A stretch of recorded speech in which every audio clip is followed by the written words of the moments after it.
inshallah ta'ala, should also be delivering some workshops for you all online also. Without further ado, inshallah ta'ala, assalamu alaikum wa rahmatullahi wa barakatuh, sister.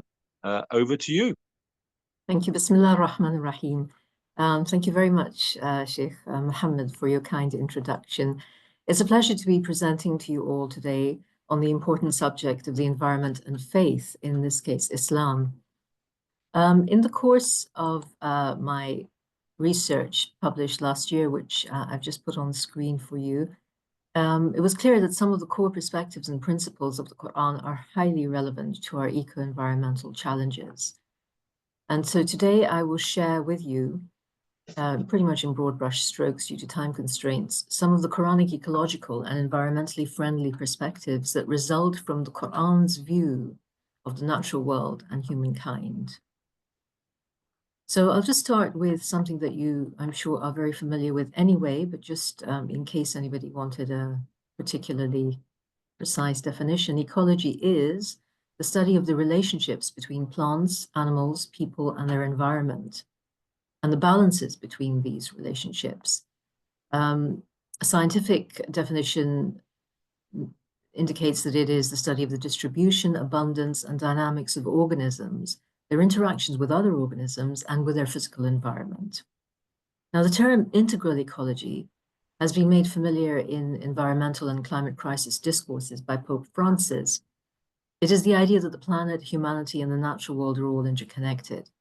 In Laudato Si', which was the Pope's treatise on care for our common home, his ecological treatise, the term environment is taken to mean a relationship existing between nature and the society which lives in it. And it notes that nature cannot be regarded as something separate from ourselves. We are part of nature. So in these definitions of integral ecology and ecology, there are profound similarities with Quranic perspectives to which we now turn. Quranic ecological perspectives are founded on the following scriptural viewpoints. The first is the concept of unity, tawheed. The concept that there is an intimate connection between God, cosmos, and humankind points towards an understanding that our ways of living impact and are impacted by the rest of creation, and that this is all an integral part of our relationship with God himself, our creator. The second scriptural perspective is that all creation, including humankind, are no less than repositories of the revelatory signs of God, the ayat Allah, like the scriptural book itself, whose verses are also called signs of God. This leads to the view of creation as a revelation, like the Quran, and consequently, the sanctity of the natural world and of humanity. The third scriptural perspective is that humankind is a God-placed Khalifa fil ard, a successor, a deputy, a steward. Hence, you get the idea of the caretaking responsibilities of humankind towards the earth and all therein, which is understood as part of our amana, the trust we are accepted according to Surah 33, verse 72. Now, this also connects to humankind's accountability to God. So let's look in a bit more detail at each of these perspectives, starting with Tawheed. The Islamic theological theory of Tawheed, which denotes unity and specifically divine unity and oneness, indicates that there is a cosmic interconnection between God, universe, and humankind, and that this is literally rooted in God himself, who is described in the Quran as Al-Ahad and Al-Wahid, the one and the only. One of the Prophet ﷺ's famous descendants, Imam Jafar al-Sadiq, who died in 765, is said to have commented on the divine name Al-Ahad that Al-Ahad is the sole one who has no equivalent, for he is the one who unifies the multiple individuations, Al-Ahad, which is the plural of Ahad. So creation manifests the multiple individuations. Therefore, the Imam's comment signals that in addition to divine oneness, there is a unity in divineness, in God, of all creation and of all multiplicity. And also a congruent unity, a congruent continuity of divine unity within the cosmos, a unity of source and of purpose, of divine intent and divine qualities. Professor Osman Bakr, I think you have his, the book is there. The title of the book that he wrote, Environmental Wisdom, it's a very excellent book, and I do recommend everybody to read that. But he observed that the necessary ecological inference from the idea of divine unity is the ecological principle of the unicity of nature, which conveys the ideas of interrelatedness, interdependence, and unity. And Professor Bakr said that this is the most fundamental principle in Islamic ecology and environmental science. The leading British Muslim eco-environmentalist, Fazlun Khalid, who is the author of Signs on the Earth, Islam, Modernity, and the Climate Crisis, and that is, again, a must-read if you haven't already read it. Fazlun Khalid also describes Tawheed as the testimony to the unity of God, the unity of all creation, and the bedrock of Islam's holistic approach. Tawheed, then, is not only a foundational doctrine of Islam, it is also the fulcrum principle of Islamic integral ecology. Turning now to the natural world as signs of God, the Quran repeatedly refers to natural elements as revelatory signs of God, ayatullah. In different places, it also uses the exact same word for its own verses. For instance, in Surah 13, verses 1 to 3, which you have up on screen, the word ayat is used at the start of the verse with reference to scriptural verses, and then with reference to natural phenomena at the end of the verse.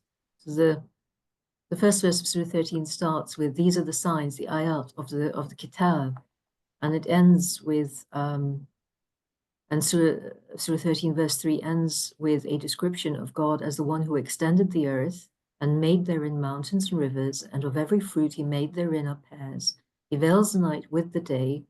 Indeed, in that are signs, ayat, for people who think.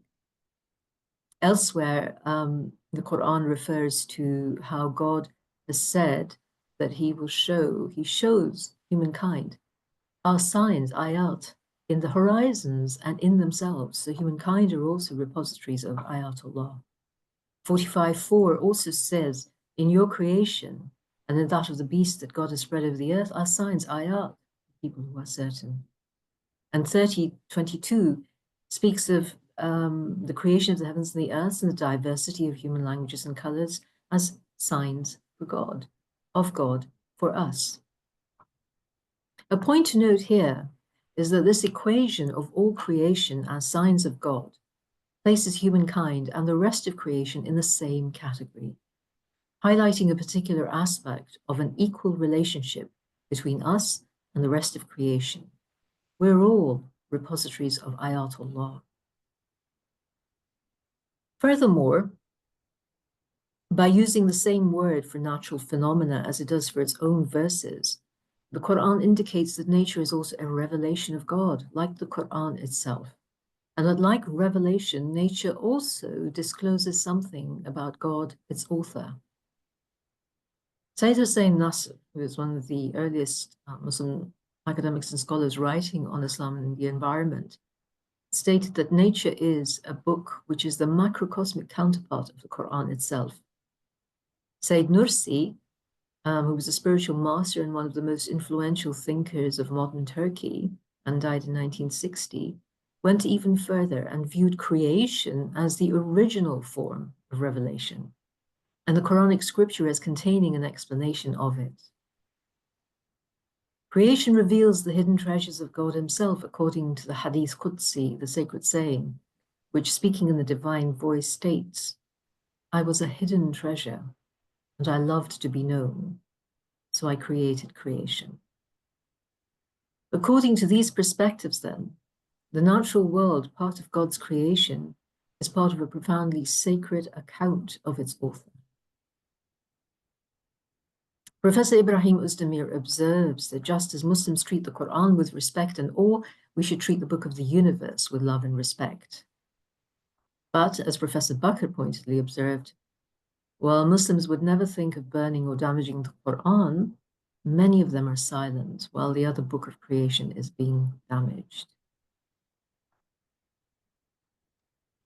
Moving on, in several places, the Quran points to all creation and creatures praising God For example, Surah 57 verse 1 has, whatever is in the heavens and the earth praises God.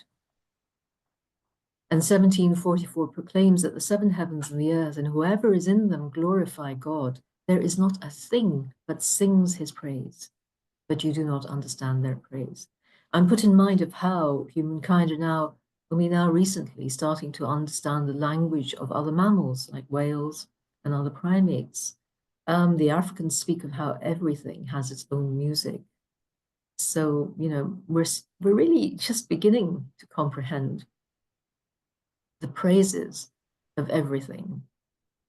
Surah 13:13 describes thunder resounding with God's praise, as do the angels in his awe. So these verses and the numerous other Quranic verses like them show that the very nature of natural things is an act of praise to God. The sun and stars, the moon, thunder and lightning, everything in the heavens and the earth, all praise and testify to God, their creator, just by being what they are and functioning as they do. In all of this, the Quran is using the intelligent design of the universe as demonstration, evidence of God, the creator. For people of faith, physical laws such as those of gravity and the astrophysical principles which highlight natural balances also point to God. Surah 55, verses 5 to 9, which inshallah are up on screen, highlight succinctly the importance of balance within creation, right from the stars to the human marketplace. The sun and the moon are in perfect measure. The stars and the trees bow. God raised the heavens and established the equilibrium, the balance, the mizan, so that you do not overstep the balance, and you set the weight of things justly and do not spoil the balance. Today, in sort of environmental concerns, everything is measured in percentages. How far can we go before things are disrupted beyond restoration? It's all about balances. And right way back then, we were being told, do not spoil the balance. So the key principles of balance and justice, they're semantically linked and are here in the surah seamlessly brought together in a set of evocative verses. Quranic ecological principles is another whole session in itself, and I won't be able to go into details on that today. I will just give an indication of some of them at the end of the session, inshallah. But for now, just sticking with creation as communities of praise. So in addition to all of creation being involved in praise, other parts of creation are also communities like humankind. So the Surah 6 verse 38 says, and 24:41, they explicitly describe creation as being comprised of entities and communities, all praising God, and again with the implication that they are therefore to be treated with due respect and consideration. Surah 6 verse 38 states, there is no crawling creature on earth, nor winged bird flying with its two wings, except they are communities like yourselves. We have neglected nothing in our book, then to their Lord they are gathered. So please note that the use of the word book here in a verse focused on nature seems again to have that double entendre, a reference to both scripture and nature as God's book. Surah 24 verse 41 asks, do you not see that it is God whom all that is in the heavens and the earth and the birds spread winged in ranks glorify? Each knows its prayer and its hymn of praise, and God knows what they do. So these verses indicate that humankind is not the only species in a relationship with God. Non-human animals also have their relationships with their Lord and Creator. So the following significant theo-ecological principle may be inferred from the above verses. Namely, that no part of creation should be damaged, because to do so would be to damage a unique form of praise to God. We all know, of course, that we shouldn't scientifically and for climatic reasons and for existential reasons, we shouldn't damage creation, but here is a theological reason. Damaging creation is to damage a unique form of praise to God. And this is very grave. Human-generated global warming, deforestation are threatening the existence of many species, of many unique forms of praise to God. Indeed, we've lost a lot. And they say, I read to my horror the other day that, you know, if we don't we don't meet the targets that are set for global warming or the reduction of global warming, by 2030, the bumblebee will die. Now, we know the enormously, the special place that the bee has in Islam and in the Quran. So, you know, we really need to kind of get our act together about stopping the damage that we're doing.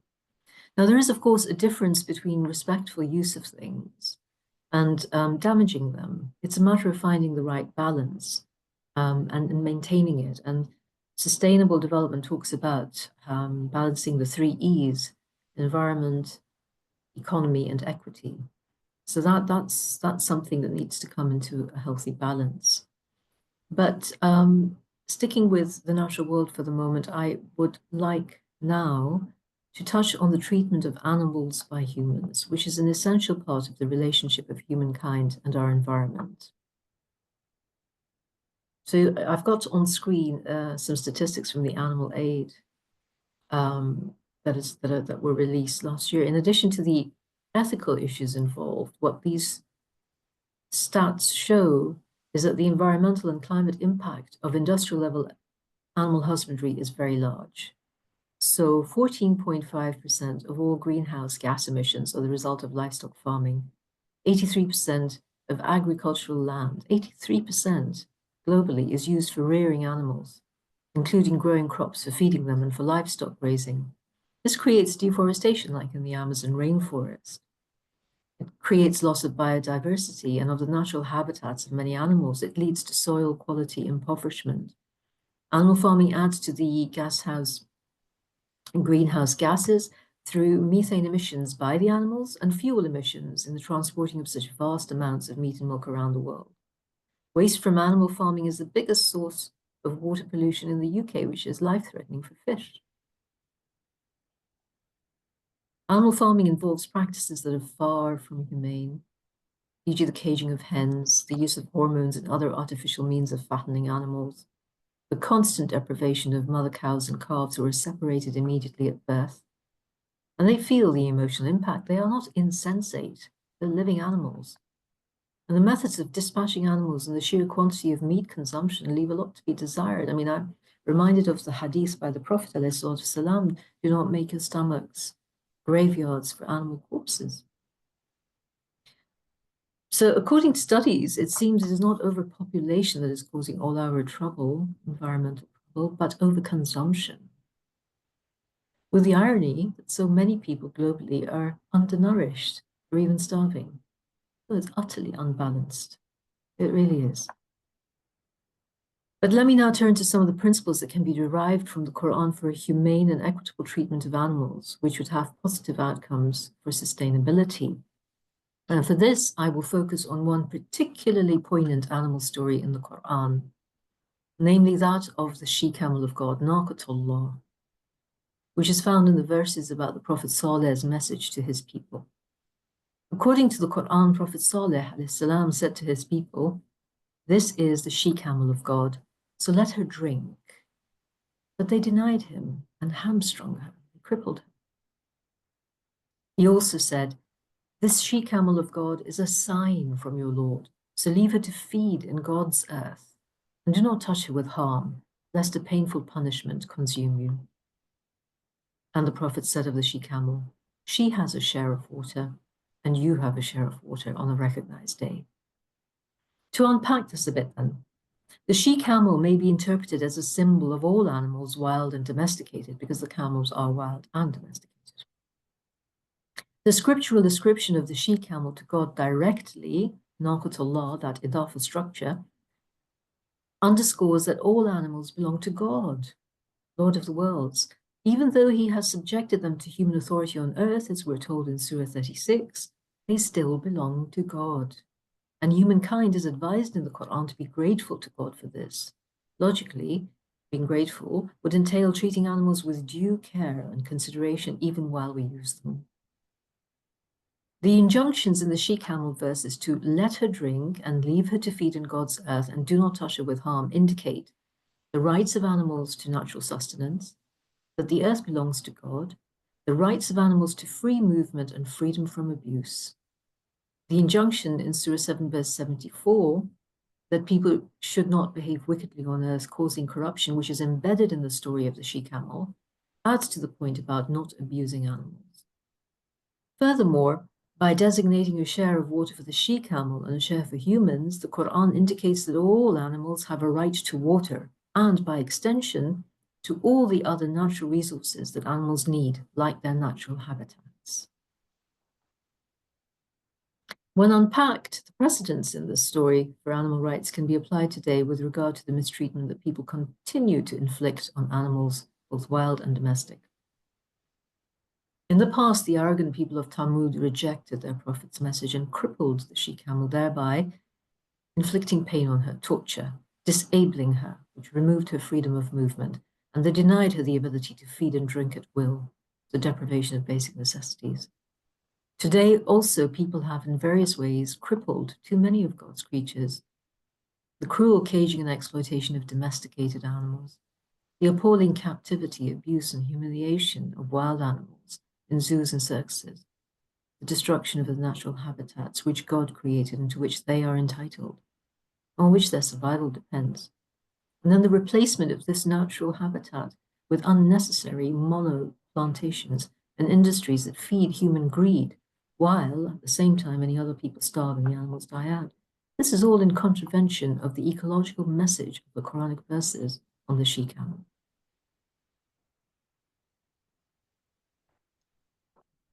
Turning now to humankind as khulafa fil ard. Surah 2 verse 30, which is on screen, informs us that the human being is a God-placed khalifa fil ard. Surah 2:30 tells us, when your Lord said to the angels, I am placing on earth a deputy or a successor or a steward, the angels were alarmed and they said, are you placing in it a being who will wreak corruption therein and shed blood? Will we hymn your praise? So the angels had good reason to be alarmed. We've proven that, sadly. But then God said, verily, I know what you do not know. The scripture goes on to say that God taught all the names to the human being. And in this verse, Surah 231, all humanity is represented by that first human being, Adam. This knowledge of all the names is a distinguishing feature of humanity. Some exegetes, like Ibn Arabi, who died in 1240, interpret the names as a reference to God's names, the Asma'ullah al-Husna. Others take it to mean the names of all things, and really, we know of the significance, and increasingly are learning about the significance of the divine names. There's a huge tradition within Islam about the divine names. And likewise, humanity as a collectivity continues to, and will continue to engage in discovery, identity, and naming things, whether it be the chromosomes within ourselves or, far-flung galaxies and black holes in space. We are busy naming things. So Professor Osman Bakr says that both interpretations of the word names are correct, that it means also the divine names and also the naming of things. And both convey the idea of humankind's uniqueness, and that this distinctiveness qualifies humankind to be appointed Khalifa. So this now is how humans are placed by the Quran in a privileged position within creation. So while always being on an equal footing with the rest of creation as signs of God, humankind does have this privileged position, which has attendant stewardship responsibilities. Moreover, human accountability is part of being Khalifa fil ard. Human accountability in the hereafter is a major theme of the Quran, as we know. The fourth verse of the very first chapter refers to God as Malika Yawmiddin, sovereign of the day of judgment, which immediately alerts us to our accountability to God and that we will be judged. And this theme runs throughout the book. Surah 6, verse 165 on screen makes it clear that being appointed Khalifa also means being tested. God is the one who made you Khala'ifa fil ard, stewards of the earth, Khala'if fil ard, the stewards of the earth. And he raised some of you above others that he may test you in what he has given you. Verily, your Lord is swift in retribution, and indeed he is all-forgiving, merciful. So the 3 points in this verse being made are, firstly, that humanity has been given stewardship of the earth. Secondly, that we are tested in what we have been given. And thirdly, that God requites us justly for what we do, but he is also clement. So we will have to account to God for how we treated the earth and all of them in it. And now we come to a very significant verse for Islamic ecology and environmentalism, Surah 30, verse 41, which highlights the impact of human action on the natural environment. In this verse, the Quran warns humankind that corruption has appeared on the land and in the sea because of what the hands of people have acquired, yani what people have done, and that this has been allowed by God so that he makes them taste the consequences of some of what they have done in order that they might return to doing what is good. And this is what the whole of climate activism, conservation, and the pursuit of social, economic justice, all these things are trying to return to good ways. But from an ecological angle, you could not get a clearer scriptural verse to apply now to the Anthropocene, the era of negative human impact on the earth.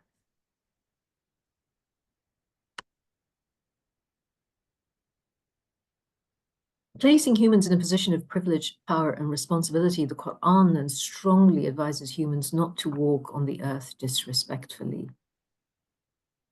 And walk on the earth is, I mean, I'm put in mind of what the American Indians talk about. What way do you walk? It's the way you live. So how are you living on earth? And not to walk on the earth disrespectfully then. Not to rend the earth. So there goes mining, there goes fracking, nor reach the mountains in height. Surah 31:18 likewise advises against insolent arrogance and contemptuous treatment of people. So there goes racial discrimination, ethnic cleansing, oppression, and persecution, which relates to equity and justice.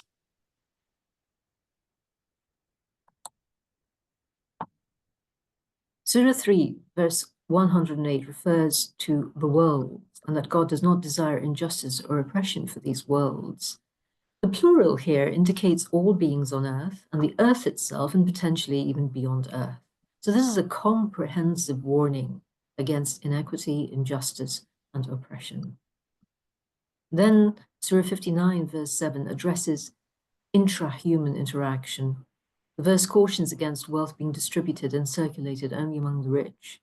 The verse speaks of distribution of material wealth for God and for the messenger and relatives, and then straight to the really vulnerable, the orphans, the poor, and the homeless. Ibn Sabil, that's the homeless.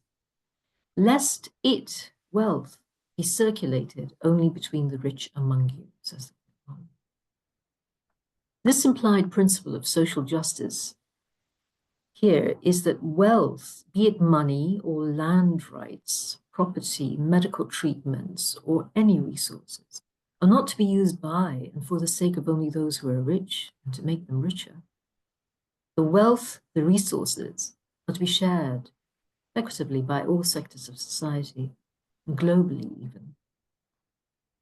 This implicit desire not to exclude anyone from wealth and resources connects to several of the UN Sustainable Development Goals, such as the first, no poverty, and the eighth, which promotes decent work for all, and sustainable inclusive economic growth, and SDG 10, which aims to reduce inequalities, and SDG 16, which aims to provide access to justice for all and to promote inclusive societies. So really the Quran was anticipating sustainability. And I can't help but sort of think how very different life on earth would be had we implemented, had humanity implemented this advice. And I do wonder when we will get there. In conclusion, I have a short summary of what I've spoken about today in point form. So Islamic ecology is profoundly God-centered. Therefore, ecological and environmental awareness, responsibility, and good practices are part and parcel of Islamic faith. And the essential Islamic principle of Tawheed is the fulcrum principle of Islamic integral ecology. So ecological consciousness and good practices are part of our relationship with God. How we treat animals and everyone, we will answer to God. Thirdly, the whole universe consists of ayatullah, and creation is an existential revelatory book of God. Therefore, all creatures are to be treated with due care and kindness, with gratitude to God for them, with respect for their right as co-inhabitants of this God-given life-sustaining planet, which itself is to be used with respect and reasonably. Humankind has a particularly special status as the earthly being who's divinely chosen to be a steward on the earth. And therefore, as designated khulafa, we have stewardship responsibilities towards other people, the natural world in all its diversity. And finally, Quranic ecology, and this is what I didn't have time to go into today, but Quranic ecology is founded on the principles of unity, mercy, moderation, balance, and justice. Sorry, I forgot to move that slide up when I was talking about it, but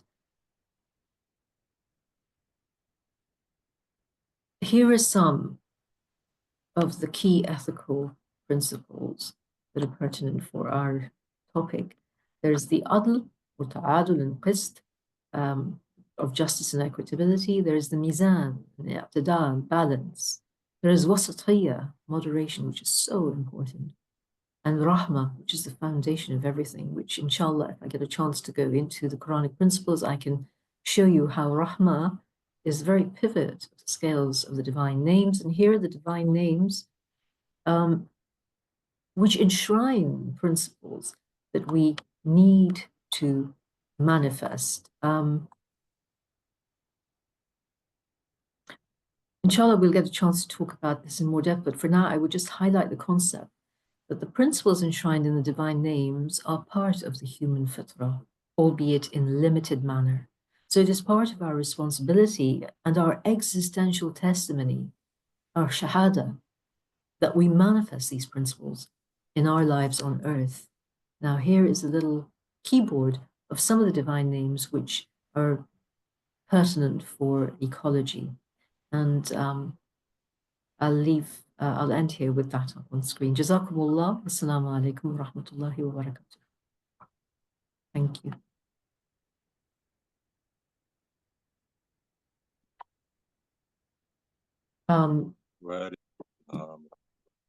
To Kay's sister for that amazing presentation, inshallah ta'ala. Can I just open it up if anybody has any questions?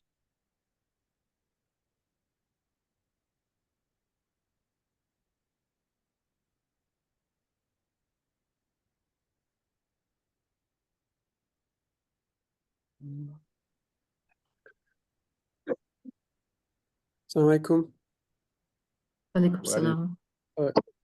Thank you for the presentation. Just a quick question. So you were talking about the ecology. Now, is like sociology and social justice is connected? So if you take ecology, isolate ecology itself, would it not should it not be taken as a whole? Yes, absolutely. Thank you, Faisal, for that point. I mean, that is exactly what integral ecology is all about. The idea that ecology is not separate from social justice. So that's why I talked about equity and justice as well. That is the whole point, that, you know, it's all connected. Everything is interconnected. We cannot isolate something and say, okay, we'll just treat this, we'll try and make amends here. But really, we have to, at the same time, address the other issues. Now, let me give you an example. Climate justice is very important, right? At the moment, the people who are suffering the most from adverse climate impact are the people who've done the least to reduce the climate crisis. But they are now, I mean, the COPs are trying to do this, the Conference of Parties meetings, but the countries that need the financial help are not getting as much as they should, not anywhere near it from the richer countries, which are the countries that produced, that actually caused the climate crisis through their industrial development and everything. Those countries are not providing enough support for the poorer countries that are suffering most of the consequences. And even when they do provide the support, it's not in the form of grants, It's in the form of loans, which further indebts the countries. So there we are. Until you get that justice there, you know, in the reparations, it's not going to help us. So everything is interconnected. Absolutely. It's not looking at things in silo. It's not looking at things in silo. Thank you.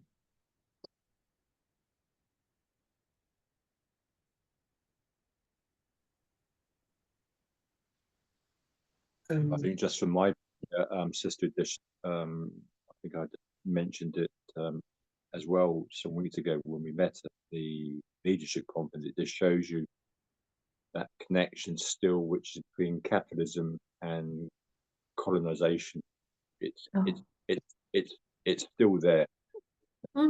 Yes, indeed. There are scholars who are who you know, writers, Muslim scholars in America and in Britain, who are absolutely saying that, you know, this is just an extension of colonial habits.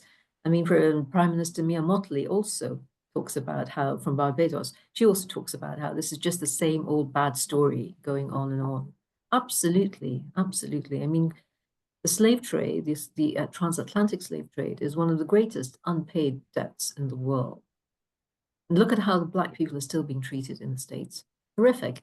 And then who's dominating the International Monetary Fund? America. And yeah, the idea of making change for positive change to address to reduce, for example, even just greenhouse gas emissions. What are the big industries doing? They do minimum change, if any, for maximum profit. So, for example, German industries, I know about one particular one where they, to reduce their carbon footprint, they have planted monotree plantations, which will act as a carbon sink. But those plantations are built on the lands of indigenous people without the permission of the indigenous people, and actually really, I mean, I've seen footage of huts being burnt, etc., so that the indigenous people cannot use that land.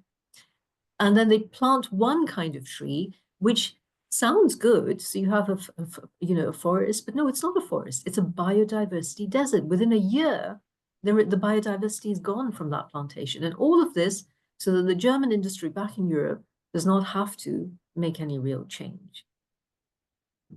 So the hypocrisy, right? Yes.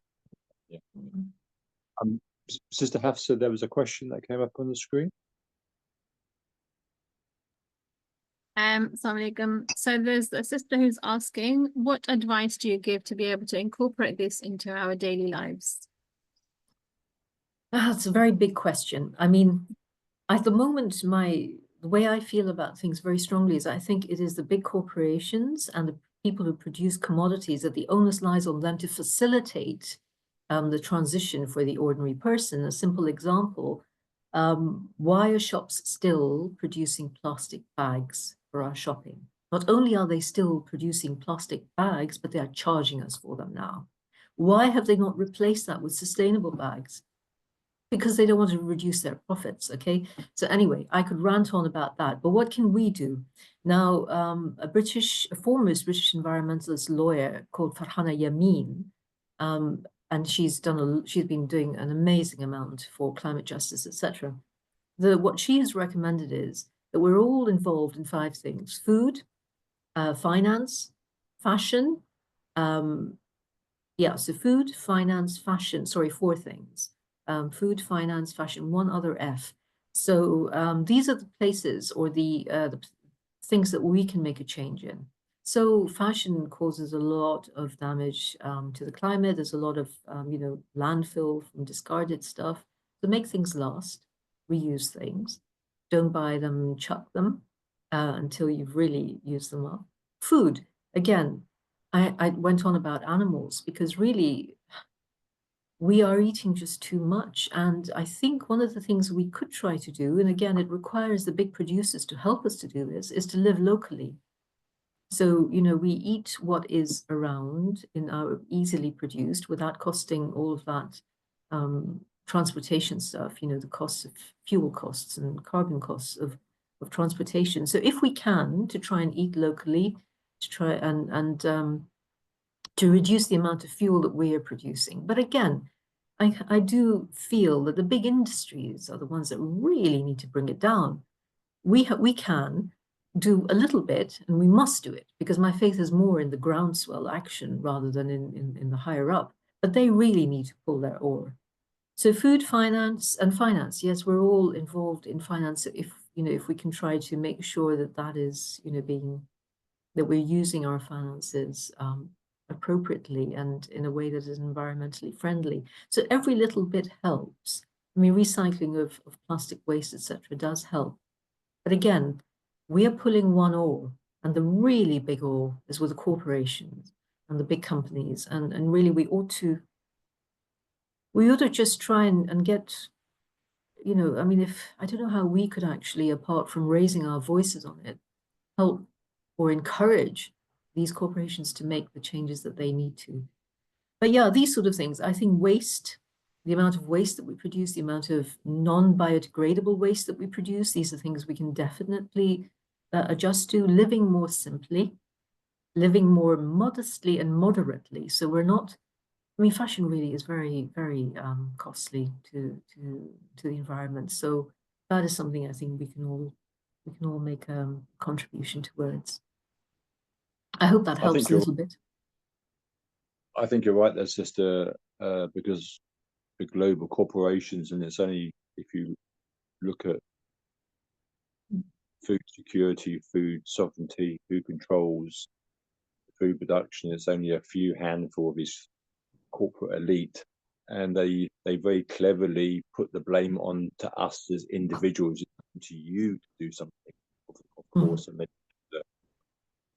the third world, but it's down to you. And so we have this sort of mindset. But no, you're right.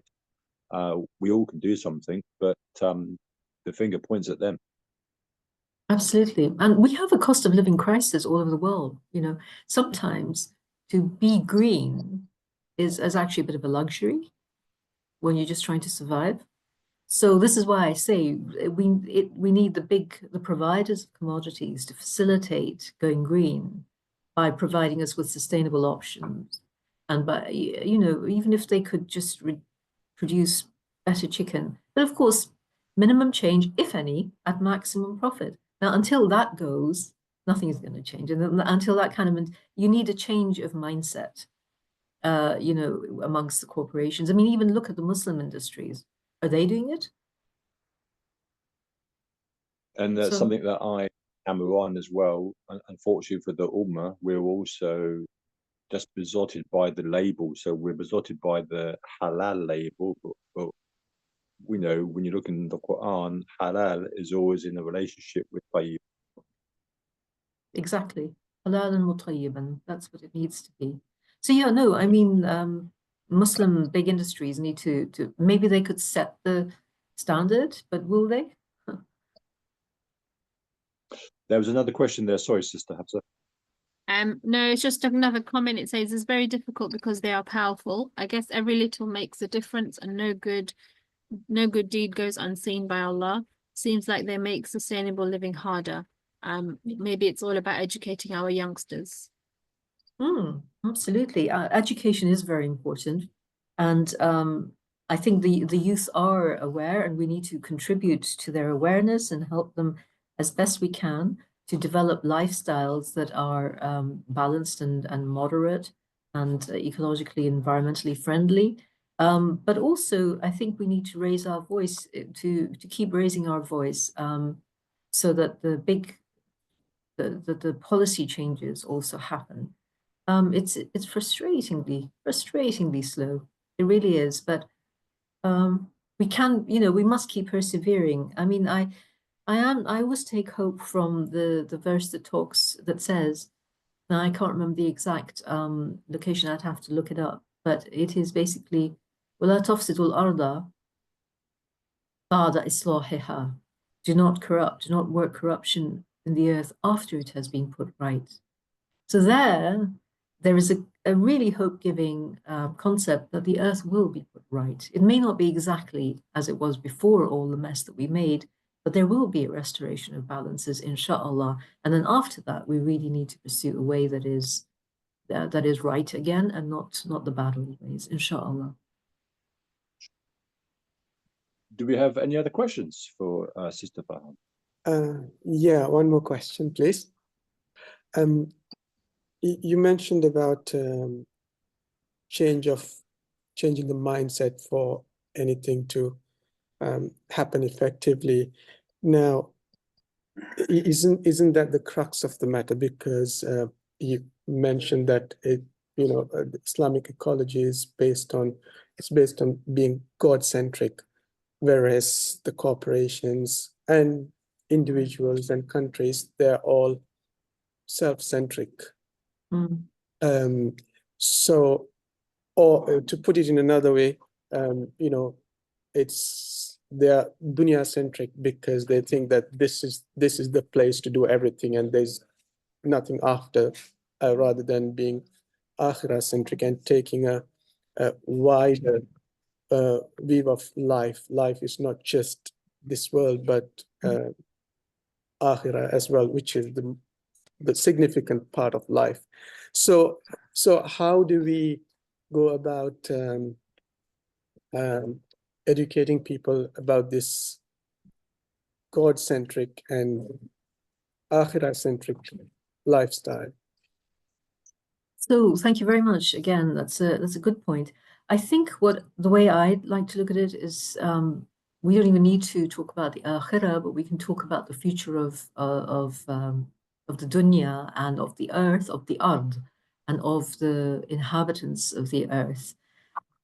And what we need to do is to emphasize the principles, because those principles are in the fitrah of all humanity, irrespective of religion, race, creed, gender. So the principles of justice and moderation, this is what scientists, climate scientists are talking to and calling for today. This is what activists are calling for today. So there is a complete meeting between the faith-based and the secular, if you wish, on this. So you have that materialistic mindset amongst this in the secular society, but also in people who are supposedly of a religious, coming from a religious background. And you have a principial mindset inside of religion and outside of religion.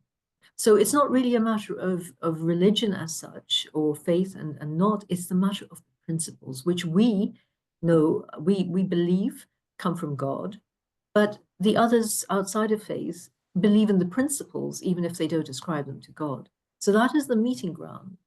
To emphasize, and that is the way I think really you to get to anybody is to talk about the principles, because these are, that is what matters. God is, from a faith-based perspective, we know that where God's qualities are, there God is, whether or not he is named. And we can also see that the principles have the desired outcome, the positive outcome. So that is what I would say. That's the way to do it. Thank you. Any other final questions? Just something I was reading recently, it's just an observation, but after forest fires, if we think it's so devastating that a forest has had a fire, but actually if you leave it alone, don't do anything, within a month, you'll start to see growth. And within 6 months, it starts to resemble back into a forest again. So I think, Allah has put the soil there for a reason, the type of soil there's got lots of seeds and whatever else it needs. And if we stop meddling, things will return back into balance, inshallah.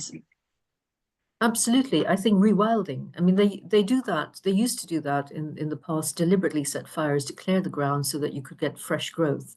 So there's definitely a natural process that goes on there. And rewilding is very, very important. I think it is, according to one marine scientist and then environmentalist that I read, I forget his name at the moment, I'd have to look it up, but he said if we could rewild enough of the earth, everything would come back into balance. So rewilding is very, very important. And to rewild, it means that we reduce the amount of cultivation and industrialization and the spilling of humanity's cities, out into that, and just allow the earth to be the earth. So, inshallah, there is hope. Inshallah. Also, reading about beavers and how Mm, beavers are, humans can learn so much from beavers if you could just look at a beaver for a while. There's mm. so many lessons there, alhamdulillah. Absolutely, absolutely. Indeed, what a good attitude to learn from nature. I mean, this is, I think, what Sheikh Muhammad is teaching us, to learn from nature, to have the humility to listen to other species, to see them as our siblings. And here, you know, Islam really has the advantage, because look at just the little selection that I gave of verses today. The Quran is full of these sort of verses. And so we have this advantage that our own faith tradition teaches us this.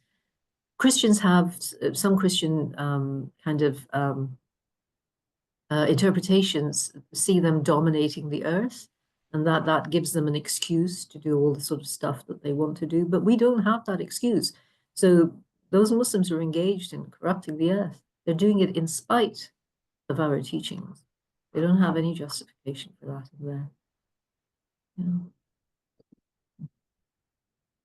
Sister Farhana, it's been an absolute Jazakallah. inshallah to have you with us on Heart Sea. And as I said at the very beginning, inshallah, we're hoping to work with you to look at some workshops that you can deliver for 2025.